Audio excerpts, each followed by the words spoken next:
우리 하나님께서 주시는 말씀 같이 봅니다. 우리 갈라디아서 5장 22절에서 23절 말씀입니다. 갈라디아서 5장 22절에서 23절 말씀을 우리 같이 한 목소리로 봉독하도록 하겠습니다. 시작. 오직 성령의 열매는 사랑과 희락과 화평과 오래 참음과 자비와 양성과 충성과 온유와 절제니 이 같은 것을 금지할 법이 없느니라. 아멘. 아멘. 네, 우리 하나님께서 오늘 이 자리에 함께 하시는 줄 믿습니다. 여러분, 하나님께서 이 자리에 함께 하신다고 믿는다면 우리는 어떤 마음으로 나아가야겠습니까? 네, 어떤 마음?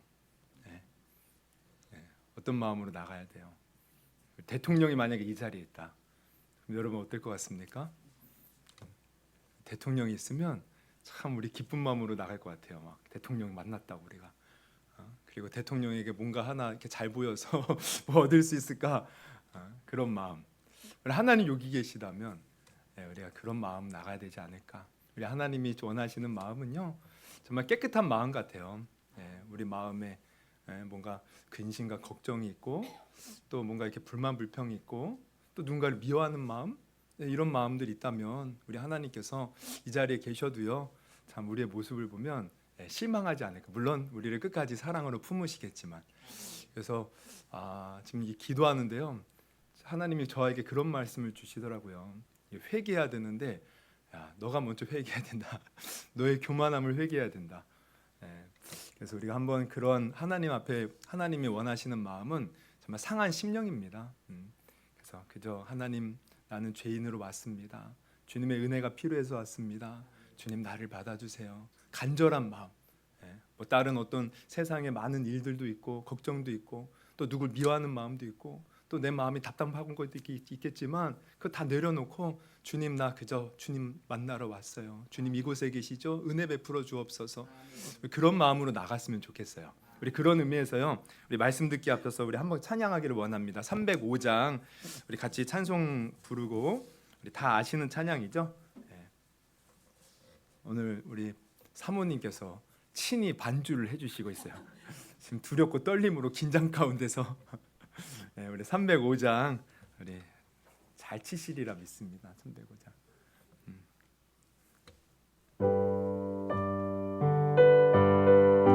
나 같은 죄인 살리신, 다 아시죠? 여러분, 오늘 우리의 마음 다 주님 앞에 내려놓기를 원합니다. 하나님께서 오늘 우리에게 은혜 베풀어 주시려고 이 자리에 계셔요. 나 같은 죄인 살리신 주의 놀라워 잃었던 생명 찾아 강명을 얻었네. 강명을 얻었네. 큰 죄악에서 건지신, 큰 죄악에서 건지 주의 고마워. 주의 고마워. 나 처음 믿은 그 시간, 나 처음 믿은 그 시, 귀하고 귀하다. 귀하고 귀하다. 이제껏 내가 산 것도 주님의 은혜라. 이제껏 내가 산 것도 주님의 은혜라. 또 나를 장차 본향에, 또 나를 장차 본향 인도해 주시리. 인도해 주시리. 거기서 우리 영원히, 거기서 우리 영원 주님의 은혜로, 주님의 은혜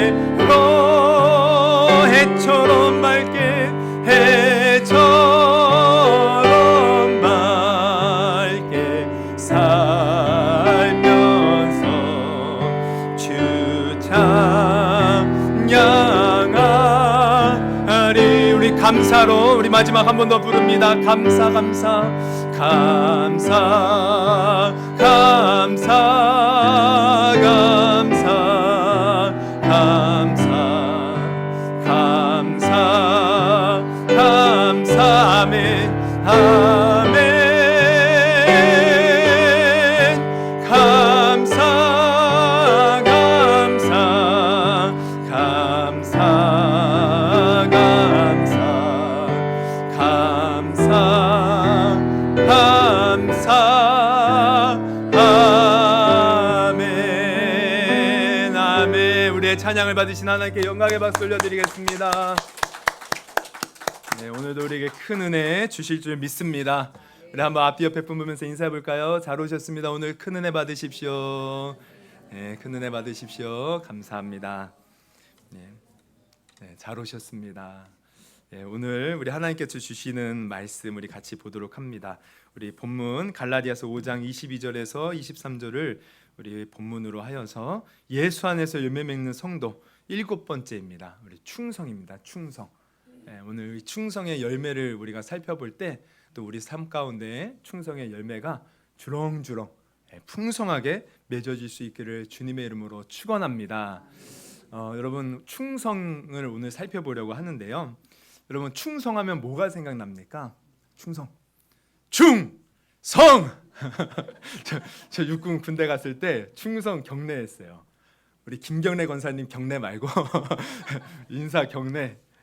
우리 김경래 권사님 그러더라고요. 내 이름은 경례라고. 경례. 그 경례 말고 경례. 충성.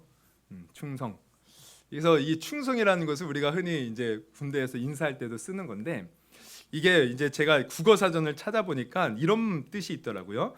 진심으로 우러나오는 정성이다. 특히 임금이나 국가를 향해서 이렇게 정의하고 있어요. 그러면 오늘 성경에서 말하는 충성도 이런 의미일까? 우리가 지금까지 열매를 이렇게 살펴봤을 때 우리가 짐작할 수 있겠지만 약간 이 이제 그 열매들은요 단순히 이 한국의 이 사전에 나오는 그런 뜻이 아니라 좀 더 이렇게 성경적인 뜻들이 있죠. 그래서 충성도 마찬가지예요. 이 충성이 단순히 진심으로 우러나오는 정성 이것을 말하는 것이 아니라 이 충성은 이제 그 성경을 보면 이제 크게 두 가지 뜻이 있어요. 첫째는 뭐냐면 여러분 우리가 이 교회에 다니면은 항상 하는 말이 있죠. 뭐가 좋아야 돼? 우리는 믿음이 좋아야 돼. 믿음으로 구원받아. 오직 의인은 믿음으로 살리라. 믿음으로 믿음에 이른다. 이 믿음 이게요 원어로 보면요 피스티스라는 단어가 쓰였는데 오늘 이 충성이라는 이 단어도요 바로 피스티스입니다. 원어로 보면. 그러니까 이 충성은 믿음을 말하는 거예요. 믿음. 피스티스. 그래서 우리가 믿음하면 뭐 성경에 많이 나오죠. 우리 백부장이 한 번은 예수님께서 가버나움에 가셨는데 이 백부장이 자기 하인을 고쳐달라고 예수님께 나왔습니다. 내 하인이 병들어 죽게 되었사오니 고쳐주옵소서. 그랬더니 예수님이 그래 고쳐줄게 가자. 근데 그때 백부장이 뭐라 그래요? 아닙니다. 주님이 우리 집에 오심을 나는 감당치 못합니다. 나도 내 수하에 하인들이 있어서 이리로 와라 하면 오고 저리로 가라 하면 가는데 주님도 그냥 말씀만 하옵소서. 말씀만 하면 내 하인이 낫겠습니다. 여러분 말씀만 하면 낫겠다. 여러분 이게 어떤 의미인지 아십니까? 여러분 하나님께서는 세상을 뭘로 창조하셨어요? 말씀. 빛이 있으라니 빛이 있었던 거야. 지금 이 백부장이요 예수님께 말씀만 하옵소서. 이 예수님을요 하나님처럼 여긴 거예요.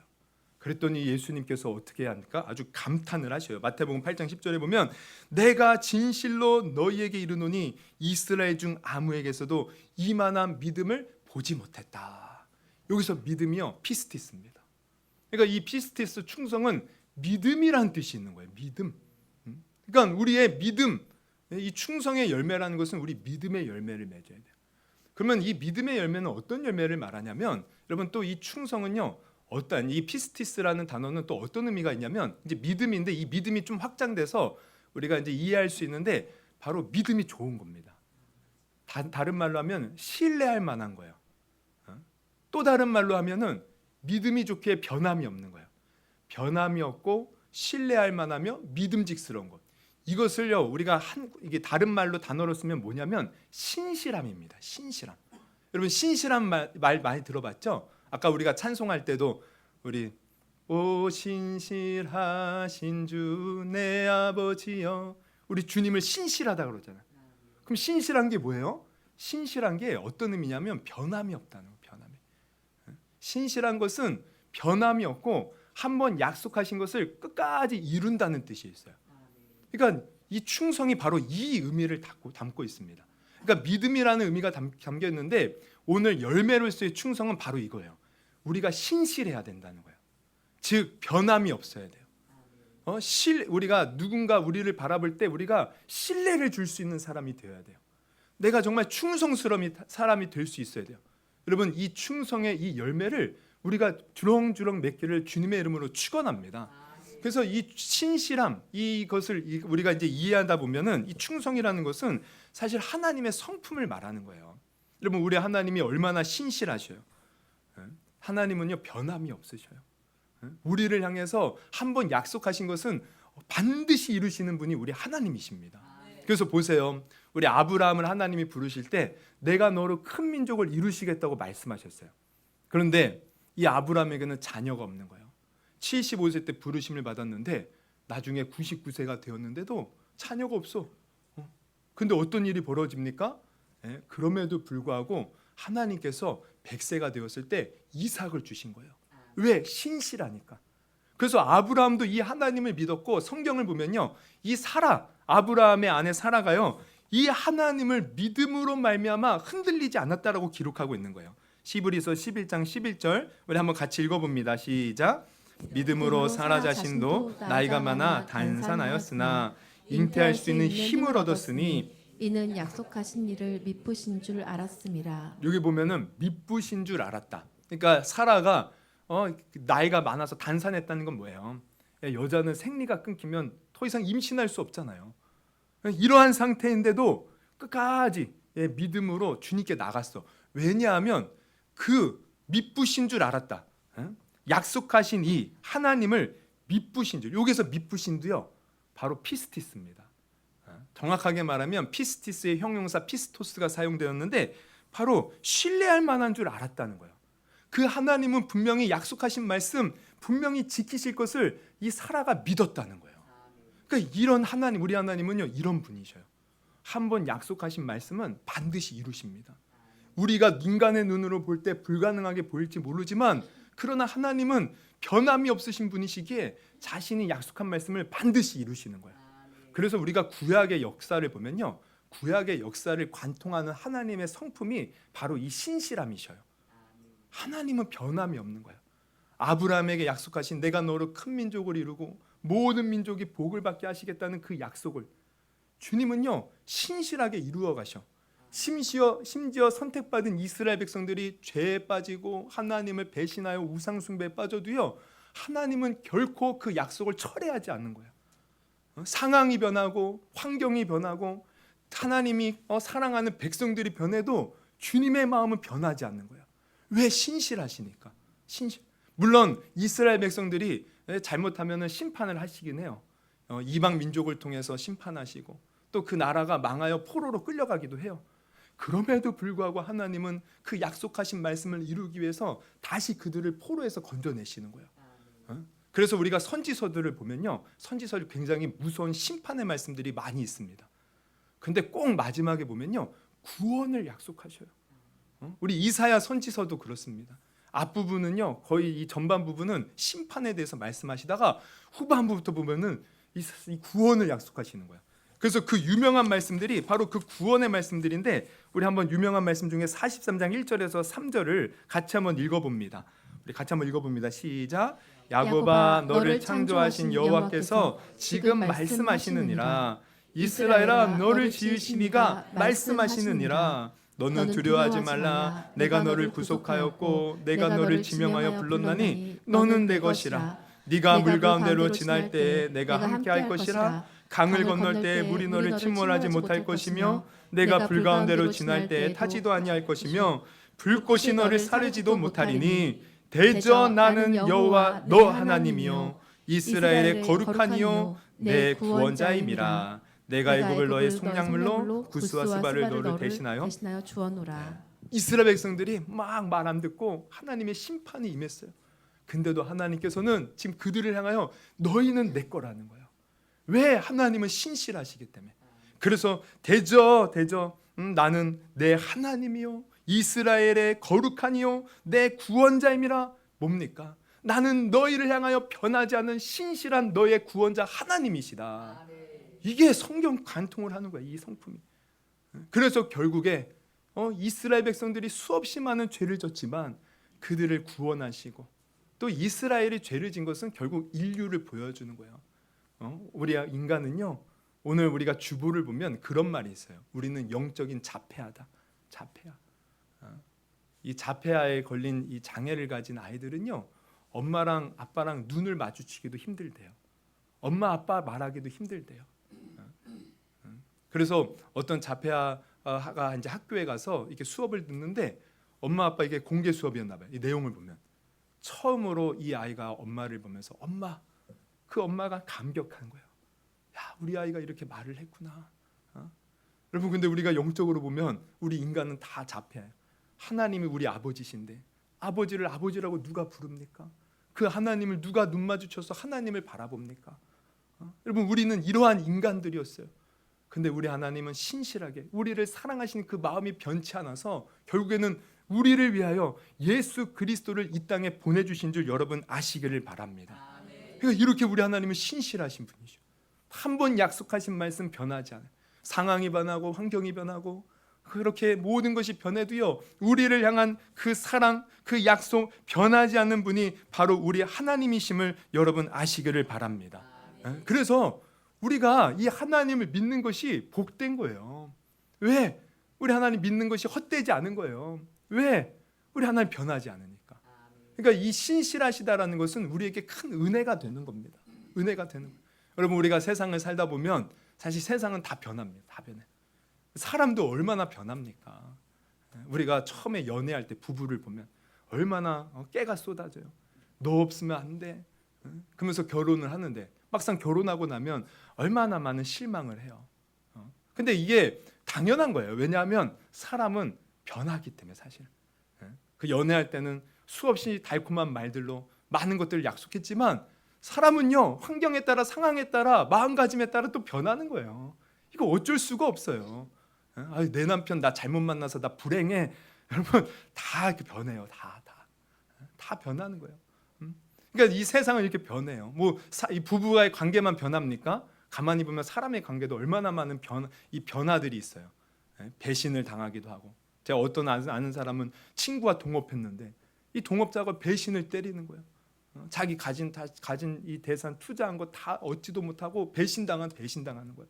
여러분, 또 이런 것도 있죠. 여러분 갯돈 하시는 분 있어요. 개 모임하면은 그렇게 이 갯돈 띄어먹고 도망가는 사람들이 많아. 이 갯돈을 막 띄어먹고 도망가는 거예요. 사람들은 이렇게 변해요. 그래서 제가 금요일에도 말씀드렸지만 우리 사람은요, 믿음의 대상이 아니에요. 우리가 흔히 하는 말이죠. 믿음의 대상이 아니라 사랑의 대상이다. 이 믿음의 대상이 아니라고 해갖고 저놈은 인간은 믿을 만한 믿지도 못한 놈 인간이야 막 그러면서 뭐라고 하라는 게 아니고, 우리 사람은 믿음의 대상이 아니다라는 것은 의지의 대상이 아니라는 거예요. 의지하지 말라는 거예요. 성경에도 나오잖아요. 귀인들을 의지하지 말라. 우리가 눈에 보일 때 대단한 사람도 다 연약한 인간에 불과해요. 그러니까 우리가 그걸 알아야 돼요.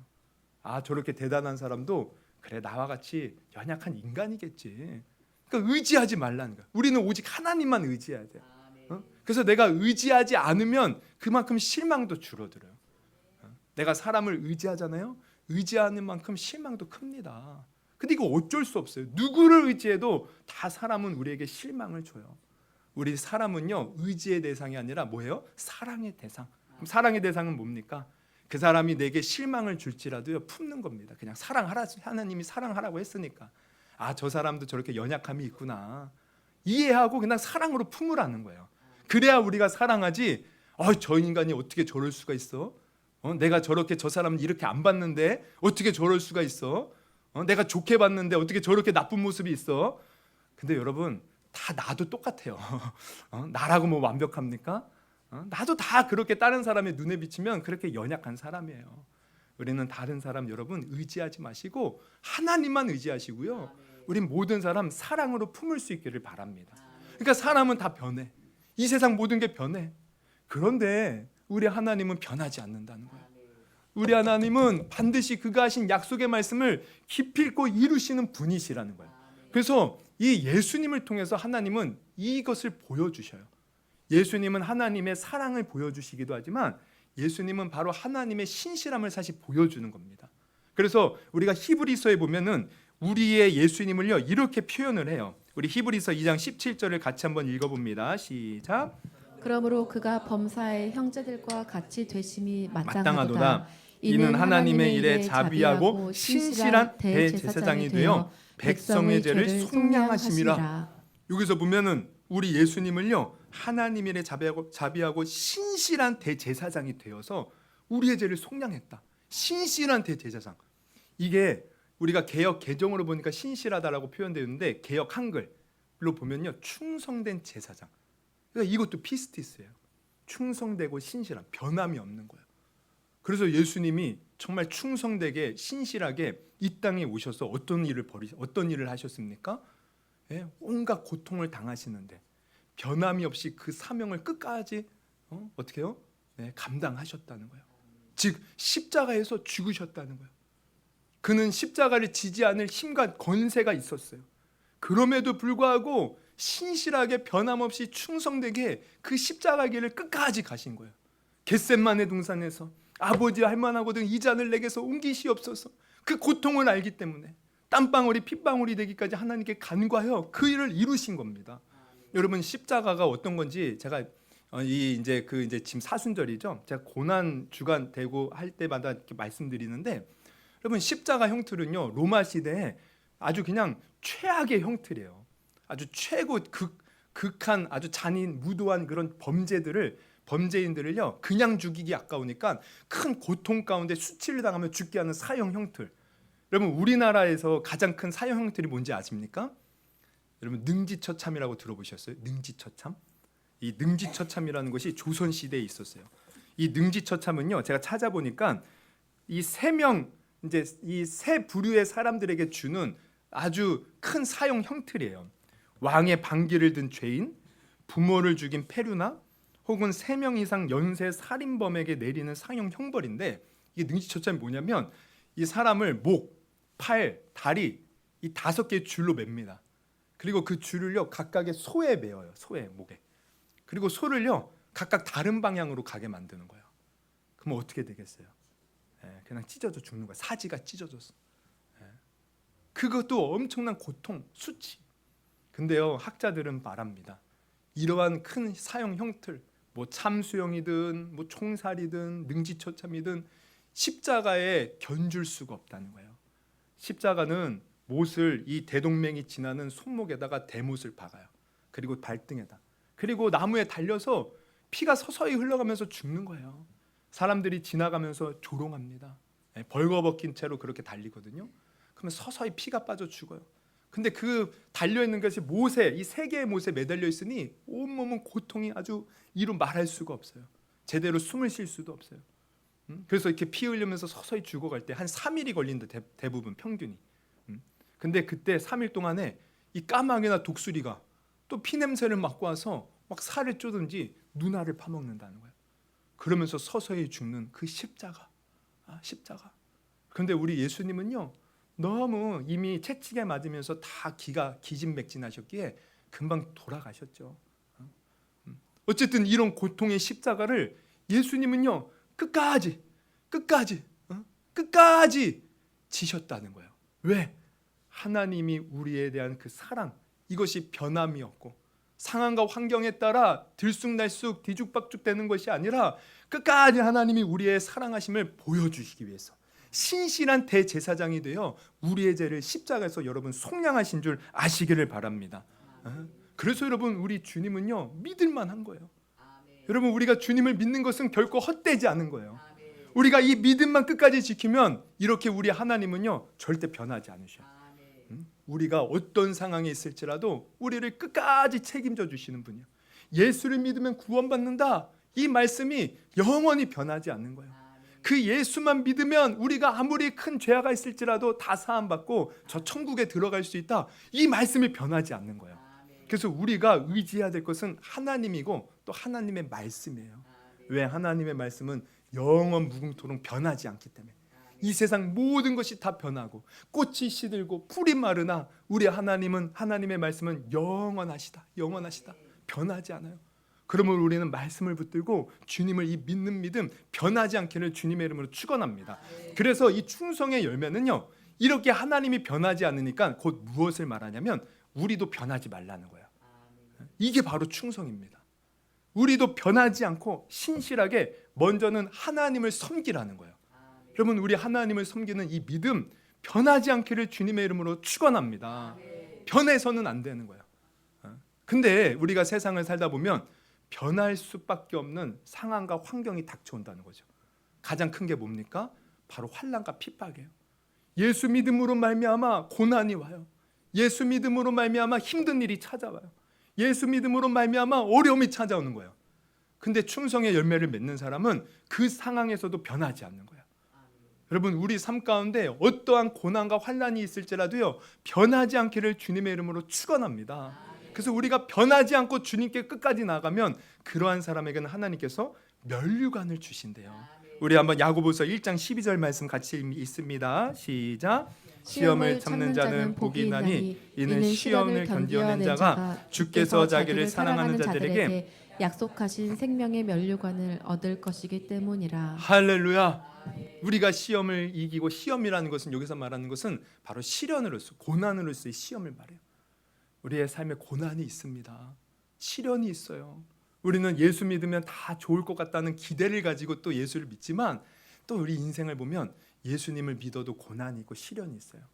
여기에 대해서는 여러 이유가 있지만 어쨌든 근데 그때도 우리는 하나님이 변하지 않는다는 것을 믿고 우리의 믿음이 변하지 말아야 돼요. 그럴 때 하나님은 분명히 생명의 면류관을 주시겠다. 그래서 요한계시록에 보면 교회를 향하여 뭐라고 합니까? 요한계시록 2장 10절 우리 같이 한번 읽어봅니다. 시작. 너희가 10일 동안 환난을 받으리라. 내가 죽도록 충성하라.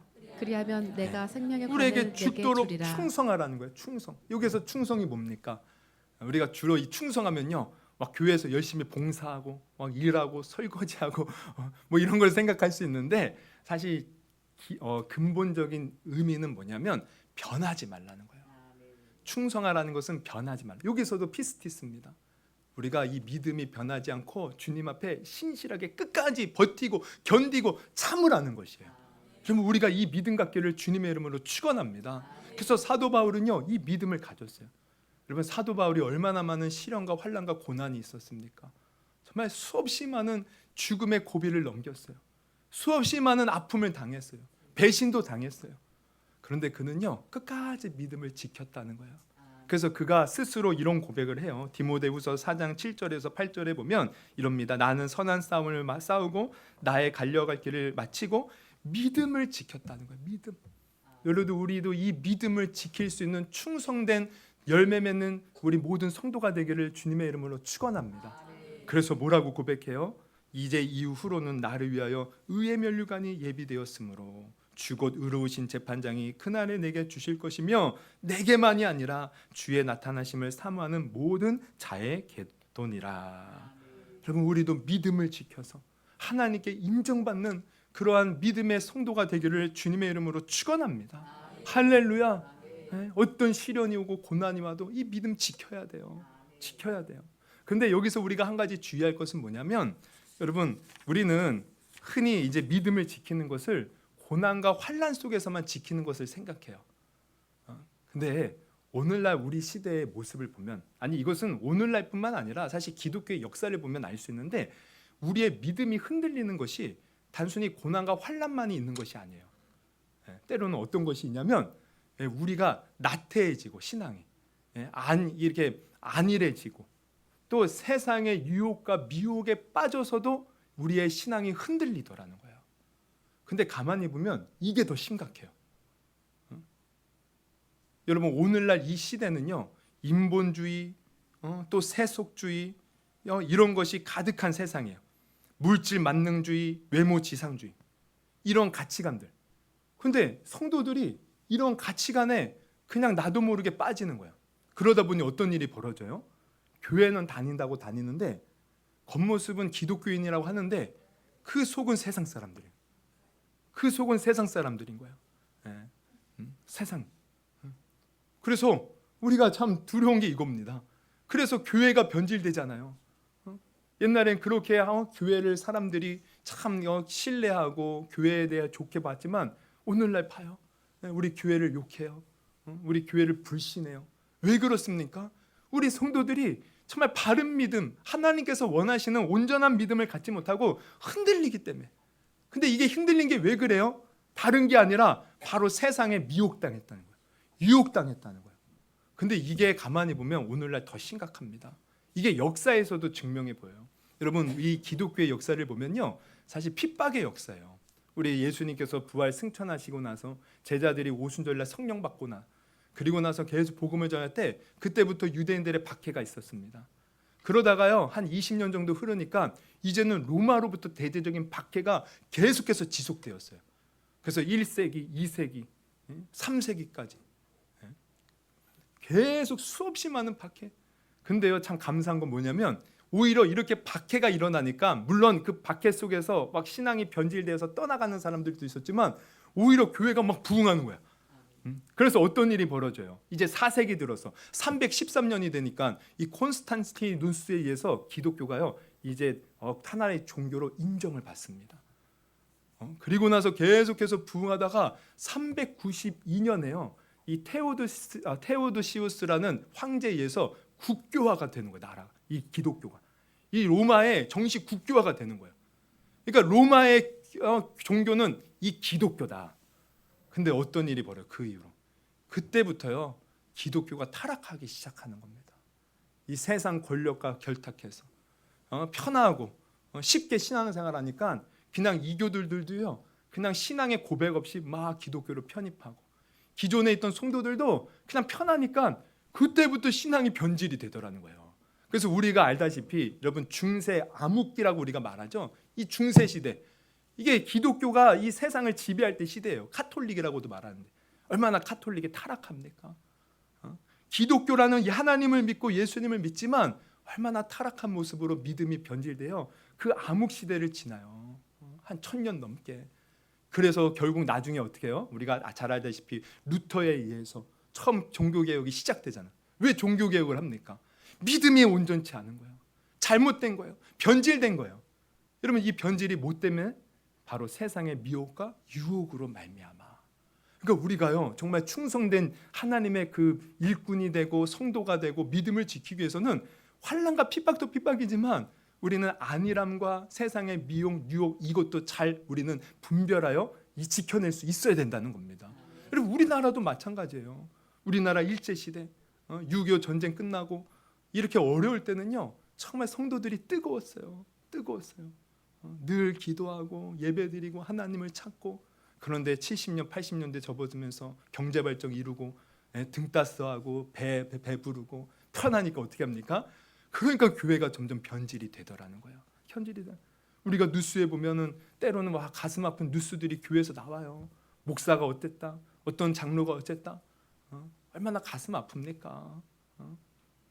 우리 성도들도 마찬가지예요. 정말 예수 믿는 성도들이 하나님 믿음 안에서 믿음으로 살아야 되는데 막 가난하고 힘들고 그럴 때는요 열심히 교회 나와서 기도하고 막 뜨거웠어요.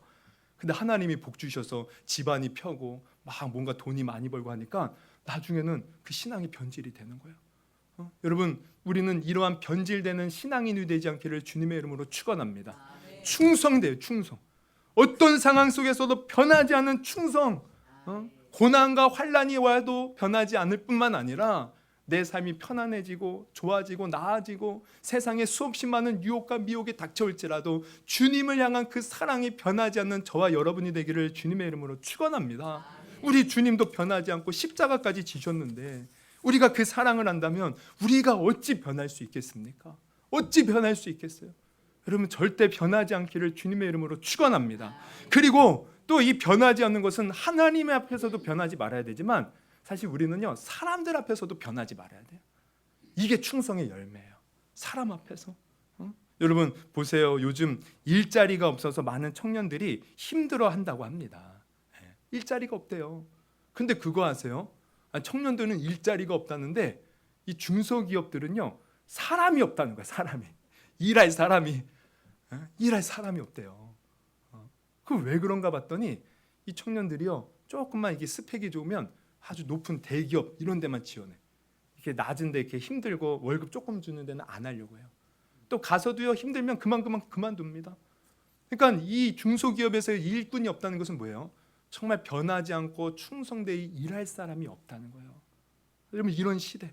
그러면 우리는 이런 시대 가운데 사실 우리 믿는 사람들은 어떻게 해야 됩니까? 내게 주어진 환경에서 최선을 다해야 되는 거예요. 어떠한 일자리가 주어지든 하나님께서 보내주셨다라고 믿고 거기서 최선을 다하는 거예요. 여러분 우리 요셉이 그랬잖아요. 요셉이 형들에 의해서 죽임을 당할 뻔했다가 애굽의 노예로 팔려가요. 여러분 노예로 팔려갔을 때 그 심정을 어땠을까 한번 생각을 해보십시오. 맨날 아버지의 사랑을 독차지하다가 그냥 좋은 환경에서 자라다가 그렇게 자라다가 갑자기 형들에 의해서 노예로 그냥 하루아침에 팔려갔어.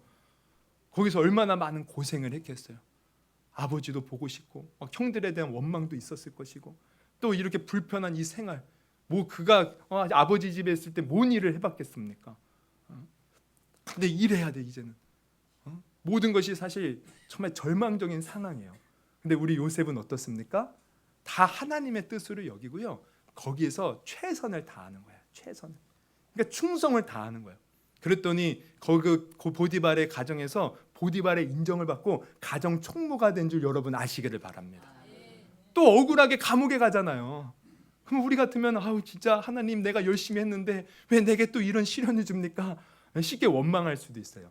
근데 요셉은 어떻게 해요? 거기서도 또 충성을 다하는 거예요. 하나님을 향한 믿음 변하지 않고 거기서도 내게 맡겨진 최선을 다하니까 또 간수장이요 모든 이 감옥의 재반 사무를 받는 총무로 또 삼는 거예요. 할렐루야.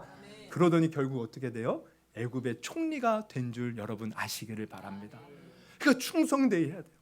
우리가 세상에서도 여러분 우리가 디도서에 보면 이런 말씀이 있습니다. 디도서 2장 9절에서 10절 같이 한번 읽어봅니다. 시작. 종들아 자기 상전들에게 범사에 순종하여 기쁘게 하고 거슬하지 말하지 말며 훔치지 말고 오히려 모든 참된 신실성을 나타내게 하라.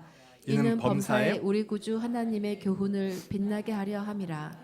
네, 과거에는 이제 종이 있고 주인이 있고 이런 계급이 있어서 이 종들아 그러는데 이게 오늘날로 따지면 바로 우리 이렇게 월급 받고 어딘가에 고용돼서 우리가 이제 이렇게 일하는 사람들을 사실 가리킨다고 말할 수 있어요. 이런 우리는 어떻게 해요? 상전들에게 범사에 순종하고 기쁘게 하고 거슬리지 말고 훔치지 말고 오히려 모든 신실성. 여기서 신실성이 뭐예요? 이게 피스티스. 바로 충성되게 일하라. 변하지 말고 감사하면서 그렇게 일하라는 겁니다. 이게 하나님의 이 이름의 그 교훈을 빛나게 하는 것, 곧 하나님의 영광을 나타내는 것이에요. 여러분 우리가 이렇게 사람 앞에서도 충성된 사람이 되기를 주님의 이름으로 축원합니다. 어디를 가나 무엇을 하나 이게 하나님의 영광을 드러내는 것이래요. 근데 정말 이게 필요합니다. 아까도 말씀드렸지만 오늘날 이 시대 조금만 힘들면 못한다는 거예요. 조금만 힘들면 그냥 나가 떨어져요. 그리고 중요한 것은 다 자기 유익과 이익만을 위해서 일하지 정말 회사를 위해서 또 다른 사람들을 위해서 일하는 것들이 사실 많이 부족해요. 그러나 우리 믿는 자들의 태도는 뭐예요? 단순히 나 돈 벌고 나 끝이 아니에요. 우리는 하나님께서 나를 이곳에 보내주신 뜻이 있겠지. 하나님이 내게 주신 이 생명 전하라는 것이 있겠지. 그래서 우리는 정말 충성되이 내일처럼 그렇게 일할 수 있는 그러한 하나님의 신실한 자녀들이 되어야 된다는 것입니다. 이럴 때 하나님의 영광을 드러내는 거예요. 뿐만 아니라 이 신실함 사람 앞에뿐만 아니라 우리는 교회 앞에서도 또한 신실하고 충성되어야 돼요. 여러분 누누이 제가 말씀드리지만 우리 교회는 물론 눈으로 보이기에는 누가 어떤 목사가 세우고 뭐 어떤 성도가 세우고 이런 건물이 있고 이런 교회로 볼 수 있겠지만 우리 교회는요 어디를 가나 기억하십시오. 예수님의 몸된 것이 바로 교회입니다. 예수님의 몸이에요. 몸. 하나님께서는 이 예수님의 몸을 통하여 마지막 때 구원의 경륜을 이루어 가시는 거예요. 그럼 우리는 어떤 교회에 몸담고 있든지 그 교회에 충성을 다해야 되는 거예요. 변하면 안 되는 거예요. 변덕이 심하고 변하고 이런 사람 하나님이 어떻게 사용하겠습니까? 물론 힘든 일이 있을 수도 있어요. 내 마음에 안 드는 일이 있을 수도 있어요. 누가 나를 기분 나쁘게 할 수도 있어요. 그러나 제가 금요일 날 설교했죠. 그것은 어디까지나 정말 마귀가 우리의 믿음을 갉아먹고 우리의 믿음을 무너뜨리는 시험거리들입니다. 우리는 영적 전쟁에서 승리하고 내가 어디를 가나 우리는 요셉처럼 충성되게 주님을 섬길 수 있는 자가 되어야 된다는 것이에요. 하나님은 바로 그러한 자를 통해서 일하시는 겁니다. 충성된 자를 통해서 하나님의 영광을 드러내시는 거예요. 여러분 우리 다니엘도 마찬가지거든요. 다니엘도 보세요. 이 다니엘을 보니까 4명의 왕을 섬기더라고요. 다니엘이 이 바벨론에 이스라엘 백성이 포로를 끌려갈 때 끌려갔어요. 그래서 처음에 느부갓네살 왕을 섬기죠. 근데 이 정권이 바뀌어. 그래서 벨사살이라는 왕, 이 왕도 다니엘을 고용하는 거예요. 근데 더 놀라운 건 뭐냐면 어떻게 이 바벨론이요 바사에 의해서 멸망을 당합니다.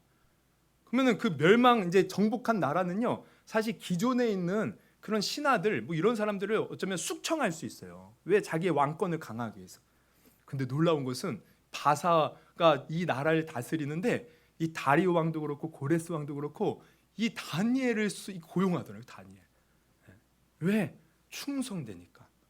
그래서 우리 누구죠? 다리오 왕 때는요 사자굴에 들어가죠. 왜? 다른 신하들이 와 시기해서. 근데 그 시기할 때 이 다니엘을 고발하기 위해서 그에게 흠을 찾아. 근데 흠 잡을 게 없었다는 거예요. 얼마나 충성되고 얼마나 신실한지. 할렐루야. 그래서 결국 하나님께서 그를 세운 것은요 하나님 나라가 이루어지는 일, 이스라엘 백성들이 포로에서 돌아오고 그 뒤에 이루어지는 그 모든 일들을 다니엘을 통해서 보여주시잖아요. 구원을 이루시기 위해서 이 다니엘을 사용하신 겁니다. 신실하고 충성된 자를 여러분 하나님께서 사용하신 줄 아시기를 주님의 이름으로 축원합니다. 그러므로 우리는 충성돼야 돼요. 신실해야 돼요. 여러분 특히 제가 가만히 보면 우리를 이렇게 변화시키는 것은 다른 게 아니더라고요. 우리 마음이 나를 변화시켜. 내 감정 하나 컨트롤 못해서, 내 기분 하나 컨트롤 못해서. 여러분 이것은요 어린아이 유치한 거예요. 신앙이 자라고 성장하는 사람은요 내 감정을 컨트롤할 수 있어야 돼요. 내 기분을 컨트롤할 수 있어요. 그래서 오직 하나님의 말씀 붙들고 하나님께서 지금 내게 원하시는 뜻이 무엇인가? 나를 왜 이곳에 보내셨고 나를 통해서 어떤 일을 하기를 원하시는가? 여러분 그 뜻을 알고 주님 뜻대로 충성할 때 하나님은 우리를 통하여 분명히 큰 일을 이루십니다. 그러한 자를 복되게 하시고 그런 자를 하나님께서는 사용하여 주셔서 하나님 나라와 영광을 위해서 사용하신다는 것을 여러분 아시기를 주님의 이름으로 축원합니다. 그래서 어떻게 보면요 우리가 하나님 앞에서나 사람 앞에서나 중요한 것은 능력이 많고 적음이 아니에요. 능력이 많고 적음이. 어떤 일을 맡겨도 그 일에 대해서 충성스럽게 사명을 다하는 성도가 바로 하나님께서 필요한 성도인 것입니다. 그래서 고린도 전서 4장 2절에 보면 이런 말씀이 있죠. 우리 같이 한번 읽어봅니다. 시작. 그리고 맡은 자들에게 구할 것은 충성이니라. 맡은 자들에게 구할 것은 충성이래요. 이게요. 제가 이제 찾아봤어요. 이 쉬운 성경으로 보면 이렇게 번역되어 있어요. 같이 한번 읽어봅니다. 시작. 맡은 사람에게 더없이 요구되는 것은 충성입니다. 우리에게 요구되는 것이 충성인데 이 충성이 뭡니까? 우리 우리말 성경으로 보면 이렇게 나옵니다. 같이 읽습니다. 시작. 그리고 맡은 사람에게 요구되는 것은 그들의 신실함입니다. 즉 변하지 않고 아무리 작은 일이라도 하나님께서 맡겨주신 일에 끝까지 최선을 다해서 충성되게 일하는 사람. 우리에게 하나님은 이것을 요구하고 계셔요. 여러분 오늘 이 충성의 열매 무슨 의미인지 아시겠죠? 이 열매를요 우리 삶 가운데 가정 우리가 맺어서요 하나님 앞에도 충성되고 사람 앞에도 충성되어서 하나님께나 사람에게나 언제나 귀하게 쓰임받고 무엇보다 하나님 나라와 영광을 위하여 귀하게 쓰임받는 저와 여러분이 될 수 있기를 주님의 이름으로 축원합니다. 그런 사람 하나님이 지키시고 보호하시고 어떤 상황 속에서도 망하지 않게 하시고 결국에는 생명의 면류관, 의의 면류관, 놀라운 그 상급과 면류관 우리에게 주실 줄 믿습니다. 우리 그런 저와 여러분이 되기를 주님의 이름으로 축원합니다. 우리 한번 기도합니다. 우리 한번 이 시간 두 눈을 감고 기도하실 때요. 여러분 저는 이 말씀을 준비하면서요 굉장히 찔렸어요. 왜냐하면 제가 하나님 앞에 가만히 제 모습을 보니까 너무 많이 변하는 거예요. 처음 구원받을 때 그 마음이 얼마나 변했는지 지금 하나님 앞에 서면 부끄럽기만 한 거예요. 또 목회를 하면서도 얼마나 내 마음이 이리저리 흔들렸는지 참 하나님 앞에 부끄럽더라고요. 그리고 또 사람들 앞에서도 내가 겉으로는 참 좋은 말로 했지만 뒤에서 변하는 내 마음 보면서 참 나는 이렇게 나쁜 놈이구나 라는 생각이 들었어요. 근데 하나님께서 오늘 말씀하시더라고요. 네가 그렇게 변했을지 모르지만 그러나 내게 회개하고, 아까도 제가 회개 그 말이 이겁니다. 회개하고 진심으로 나를 찾으면 그래 우리 다 너는 다 연약하다는 거, 인간은. 그러나 나를 의지하고 나를 믿고 신뢰하면 내가 나의 능력으로 너를 붙들어 주셔서 네가 나의 변하지 않는 일꾼으로 충성된 나의 사명자로 내가 너를 사용할 것이다 라고 말씀하셨는데, 여러분 오늘 우리에게도 다 마찬가지인 줄 믿습니다. 정말 우리가 충성되지 못한 것이 있다면 여러분 회개하시고 내가 앞으로 주님 충성되게 주님을 섬기는 자, 또 사람 앞에서도 충성되게 나아갈 수 있는 자, 또 교회에서도 충성되게 주님 맡겨주신 사명 감당하는 제가 되게 하여 주시옵소서. 우리 한번 진실한 마음 담아서 우리 주여 3번 부르시고 들은 말씀 놓고 한번 기도합니다.